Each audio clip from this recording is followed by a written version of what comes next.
तो देखते हैं कि क्या हम इस एक्सप्रेशन को मुकम्मल तौर पर फैक्टर कर सकते हैं। तो इसे मुकम्मल तौर पर फैक्टर करें। वीडियो को रोकें और ख़ुद कोशिश करें। अच्छा, अब मैं आपके साथ मिलकर इस पर काम करती हूँ। मेरा तरीका यह है कि सबसे पहले मैं देखती हूँ कि क्या सारे टर्म्स में कोई कॉमन फैक्टर है, और मैं कोशिश करती हूँ कि जितना बड़ा कॉमन फैक्टर हो सकता है इसे तलाश करूँ। तो देखते हैं, ये सब 2 से तकसीम होते हैं, इसलिए 2 एक कॉमन फैक्टर है। लेकिन देखें, ये सब 4 से भी तकसीम होते हैं।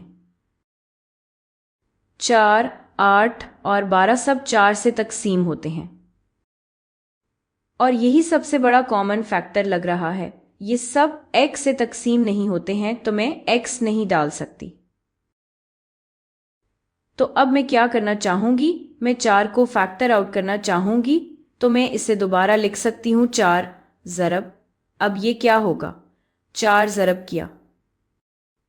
अगर मैं 4 को 4x² से फैक्टर आउट करूं तो मेरे पास सिर्फ x² रह जाएगा।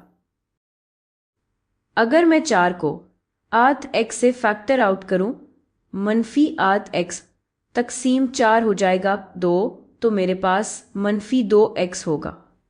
और अगर मैं 4 को -12 से फैक्टर आउट करूं, -12 तकसीम 4 हो जाएगा -3।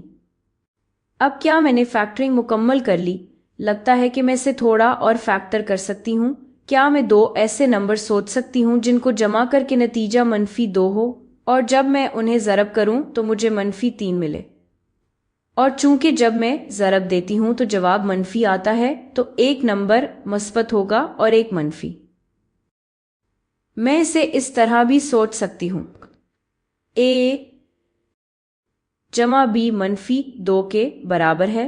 a ज़रब b को -3 के बराबर होना चाहिए। तो देखते हैं, a -3 के बराबर हो सकता है और b 1 के बराबर हो सकता है, क्योंकि -3 जमा 1 है -2 और -3 ज़रब 1 है -3। तो मैं ये सब दोबारा लिख सकती हूँ, 4 ज़रब x जमा -3, या मैं इसे यूं भी लिख सकती हूँ x तफी 3 ज़रब x जमा a।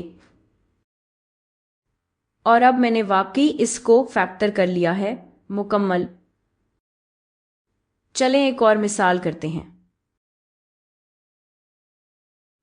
तो फर्ज करें कि हमारे पास ये एक्सप्रेशन है, -3x² जमा 21x जमा -30।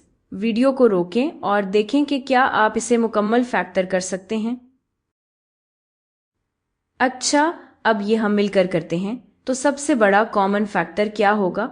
देखें, ये सब 3 से तकसीम होते हैं, तो आप 3 को फैक्टर आउट कर सकते हैं। लेकिन देखते हैं कि अगर आप 3 को फैक्टर आउट करें तो क्या होता है।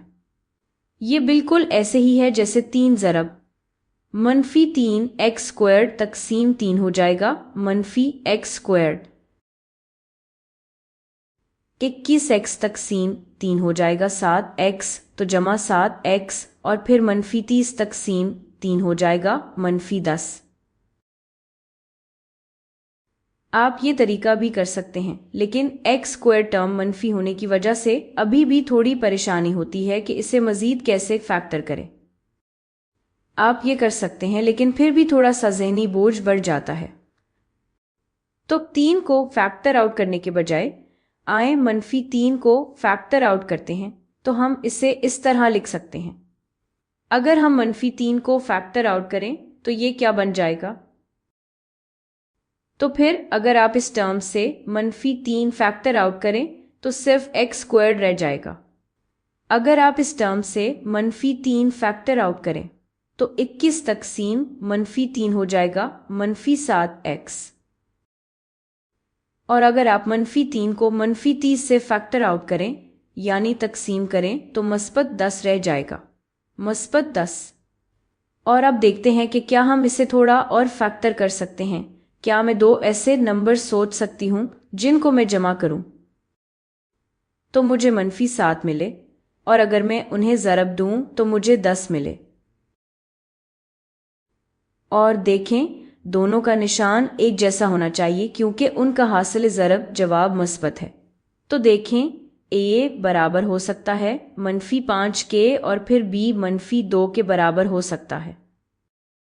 تو میں یہ سارا ایکسپریشن دوبارہ لکھ سکتی ہوں -3 ضرب x جمع -5 جو کہ بالکل x تفریق 5 کے برابر ہے ضرب x جمع -2 جو کہ بالکل x تفریق 2 کے برابر ہے۔ اور اب ہم نے اسے مکمل فیکٹر کر لیا ہے۔